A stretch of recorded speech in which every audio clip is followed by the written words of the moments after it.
l'UEMOA, l'Union économique et monétaire ouest-africaine. L'UEMOA, 8 pays, un destin commun, un espace économique harmonisé, ouvert et concurrentiel. L'UEMOA, votre guide au cœur de l'Afrique, des grands événements et des grandes mutations sur Africable.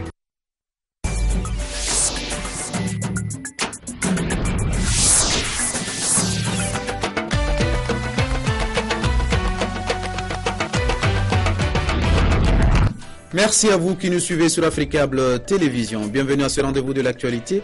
Voici les titres de ce journal. Ouverture des négociations directes entre le gouvernement malien et les mouvements armés à Ouagadougou. On s'attend probablement à la signature d'un accord à l'issue de ce round. Nous serons en direct avec notre envoyé spécial dans la capitale burkinabé. Prévention de l'intégrisme religieux, les associations des imams du Niger appellent à la vigilance dans la promotion des valeurs islamiques. Elles condamnent fermement les attentats terroristes de mai dernier dans le nord du pays.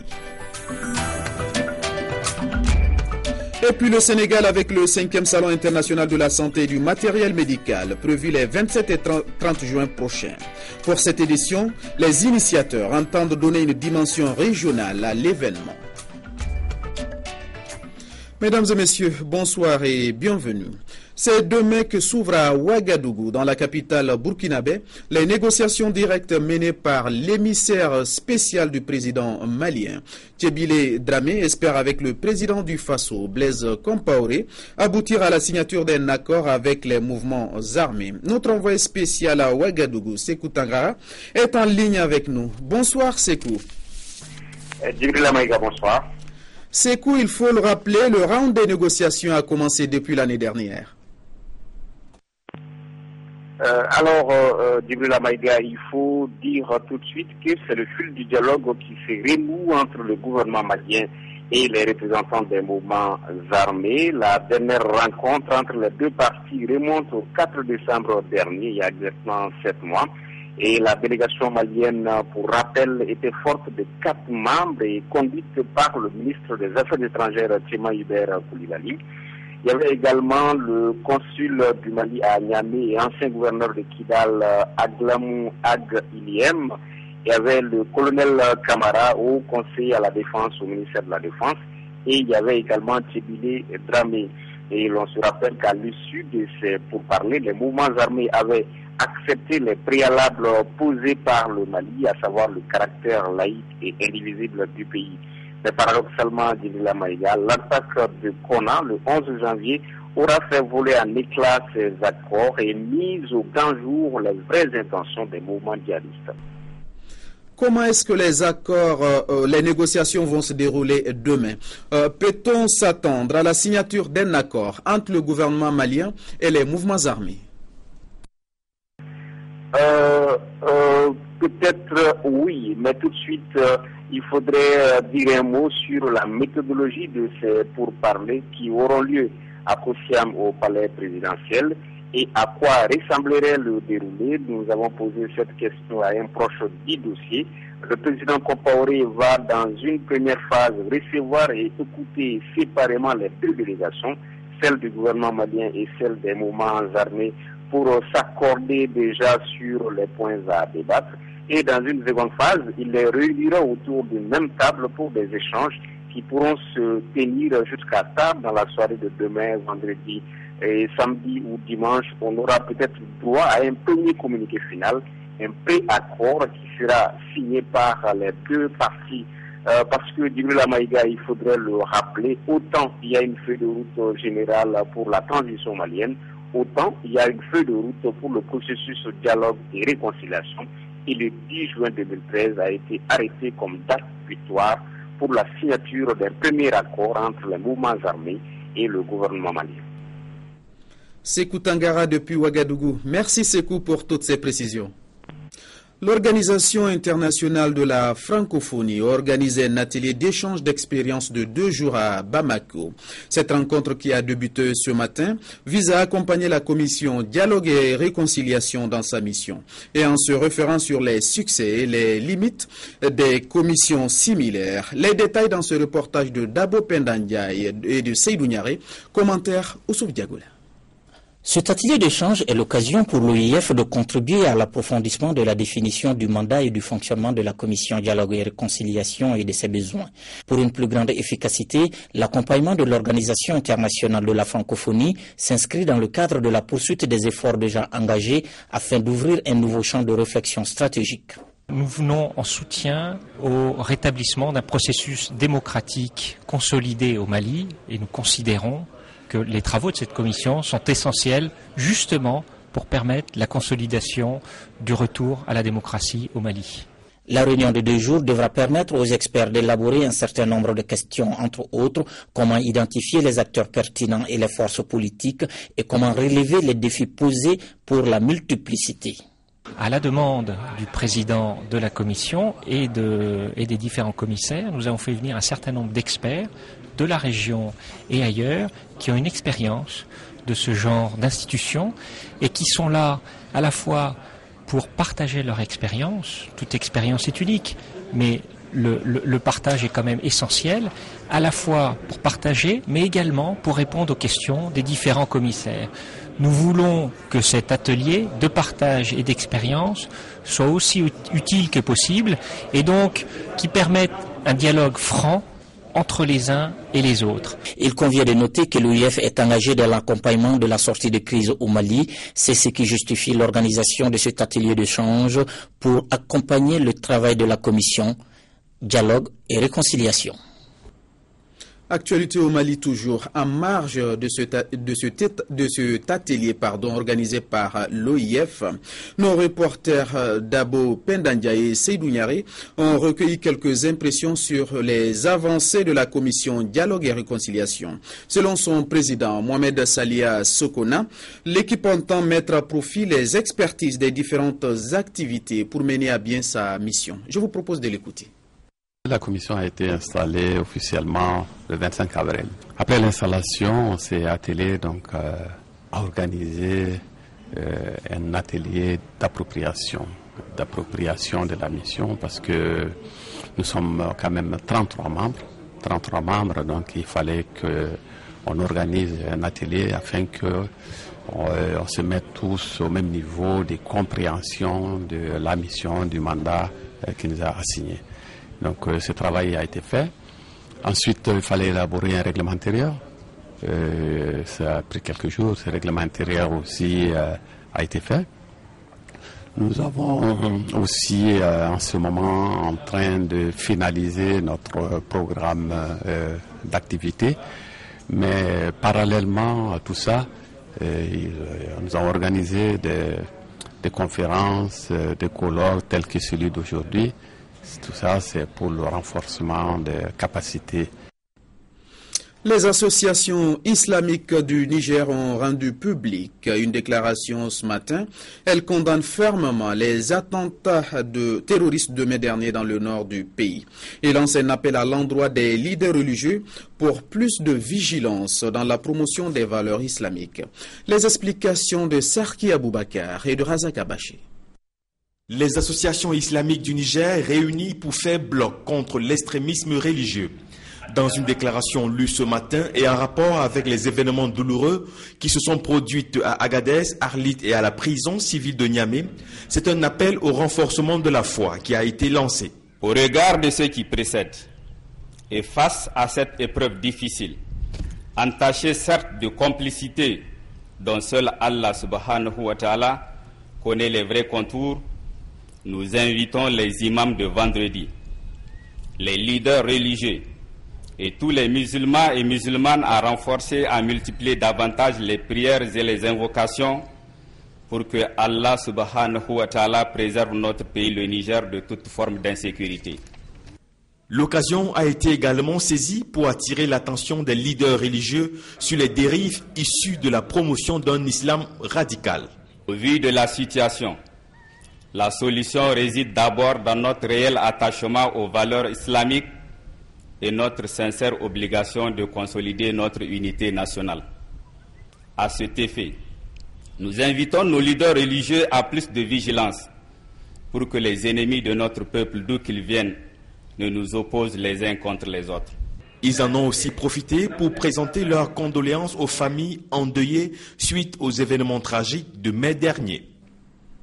À présent, un tour d'horizon de l'actualité en bref et en images, rassemblé et commenté par Mahmoud Kabadiakiti. Les élections n'auront pas de sens sans réforme du secteur de sécurité. C'est la conclusion de l'ONG Human Rights Watch au terme d'une enquête dans la capitale et dans 4 provinces du Zimbabwe. Un point de vue que partage le Premier ministre Morgan Tsvangirai, le patron du MDC, qui devrait tenter d'empêcher le président Robert Mugabe de décrocher un nouveau mandat à la tête du pays. L'ONG new-yorkaise fait état d'un climat préélectoral délétère. Elle a recensé des intimidations, des menaces et des détentions arbitraires perpétrées notamment le mois dernier par les forces de sécurité zimbabwéennes. Dans une interview hier, le président Macky Sall a réagi à la situation au Mali et aux attaques survenues le 23 mai dernier au Niger. Il a affirmé qu'aucun pays n'était à l'abri de la menace terroriste en indiquant que la police du Sénégal, pays frontalier du Mali, situé au cœur de la zone sahélienne, était en état d'alerte et que les mesures de sécurité y avaient été renforcées. Une opération nommée Protection a été lancée depuis plusieurs mois, a-t-il précisé. En République démocratique du Congo, les négociations n'ont pas encore repris. Mais c'est peut-être un signe. Le M23 annonce qu'il enverra le dimanche 9 juin prochain à Kampala une délégation pour reprendre les négociations avec le gouvernement congolais. Cette annonce a lieu alors qu'à Goma, la brigade d'intervention de la MONUSCO se met en place. Elle sera chargée de lutter contre les groupes armés de la région. Plus que jamais, le conflit syrien menace de déborder au Liban voisin. Dans la soirée du mercredi 5 juin, 5 roquettes tirées depuis la Syrie ont frappé le cœur de la ville de Baalbek dans l'est du Liban, un bastion du Hezbollah qui soutient le régime syrien. Selon une source de sécurité, 3 roquettes sont tombées dans le centre de Baalbek, blessant 2 personnes. Dans le reste de l'actualité, la Côte d'Ivoire, avec cette opération de destruction des obus en mauvais état. Une opération faite par l'autorité pour le désarmement, la démobilisation et la réinsertion. Et selon les autorités militaires, l'opération ne comporte aucun risque pour les populations, car réalisée avec le concours technique de l'ONUCI. Encore, une autre opération de destruction des armes et de munitions pour l'autorité pour le désarmement, la démobilisation et la réinsertion, ADDR. Cette fois, il s'agit de 20 obus jugés défectueux et dangereux pour la population. Ces explosifs ont été collectés lors de l'opération de désarmement des ex-combattants. Nous avons pu constater que des obus en provenance de nos ex-combattants étaient rouillés et mis à notre disposition, donc déclarés dangereux par les spécialistes en armement et présentant des risques de sécurité pour les populations tant civiles que militaires, même pour ceux qui travaillent dans le domaine. Et nous avons estimé qu'il était bon de procéder immédiatement à la destruction des obus de la mort. Depuis octobre 2012, l'autorité pour le désarmement, la démobilisation et la réinsertion, ADDR, a récupéré plus de 4000 armes. Les armes en bon état ont été remises aux forces de l'ordre. 4000 ex-combattants ont été insérés dans les rangs des douaniers et des gardes pénitentiaires. Je l'annonçais en titre, le 5e Salon international de la santé et du matériel médical est prévu du 27 au 30 juin prochain. L'annonce est faite par les organisateurs de la cérémonie, le ministère sénégalais de la Santé et le Centre international de commerce de Dakar. Cette année, les initiateurs veulent donner une dimension régionale au salon. Les détails dans ce reportage de Mamadou Dieye, Mbendambay et Antoumar. Donné au Salon international de la santé et du matériel médical prévu du 27 au 30 juin 2013, le salon se penchera sur le thème couverture maladie universelle dans l'espace CEDEAO. Cadre ne pouvait être mieux choisi selon les organisateurs pour porter le message. Le Sénégal, pour l'instant, est encore dans un travail d'élaborer une stratégie et de finaliser cette stratégie. Et pourtant, on est déjà appelé un peu partout dans le monde pour parler de la couverture maladie universelle et des différentes voies que nous voulons utiliser. Mais pour nous, au plan scientifique, le CISDAC est un élément extrêmement important Nous allons avoir aussi des invités étrangers qui vont apporter leurs contributions et scientifiques, mais également par rapport aux médicaments, par rapport aux équipements et au matériel qui vont être exposés au cours de cet événement. Important moment d'exposition de matériel de santé et de forums scientifiques, le CISDAC constituera un cadre d'échange entre acteurs du secteur et décideurs. Le passé nous a donné des informations selon lesquelles,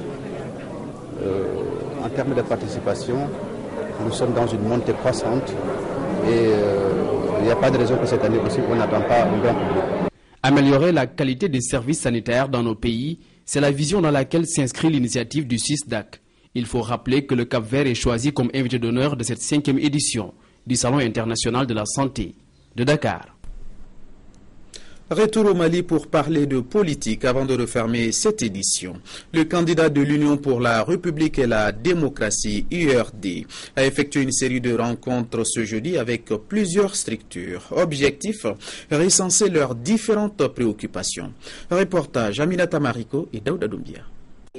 Le candidat de l'URD affiche sa volonté politique de donner une place importante aux questions d'assainissement pour un changement de comportement en faveur de l'amélioration de la qualité du cadre de vie. Il est allé à la rencontre d'une coalition de 121 groupements d'intérêt économique GIE. Nous sommes confrontés à un problème de volonté politique.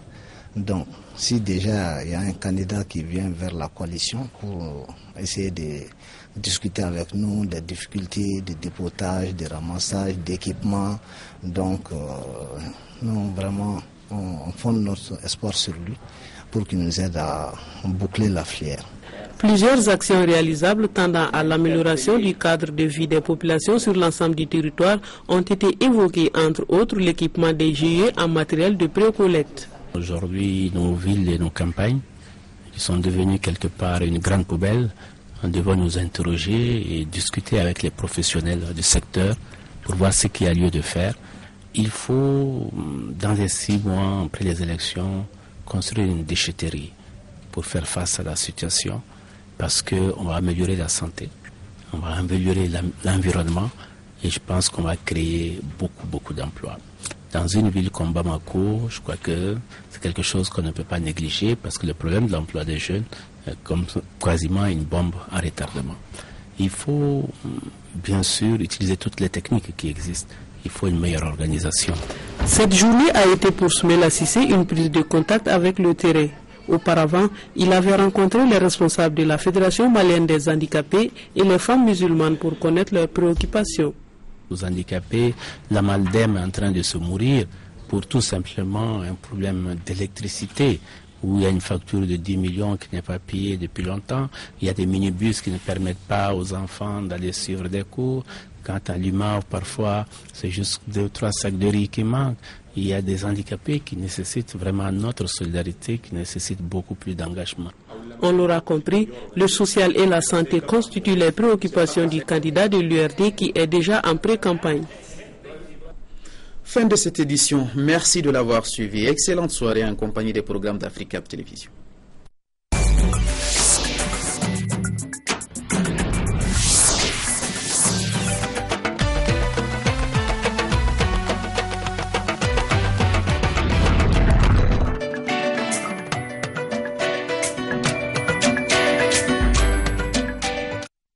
L'UEMOA, l'Union économique et monétaire ouest-africaine. L'UEMOA, 8 pays, un destin commun, un espace économique harmonisé, ouvert et concurrentiel. L'UEMOA, votre guide au cœur de l'Afrique, des grands événements et des grandes mutations sur Africable.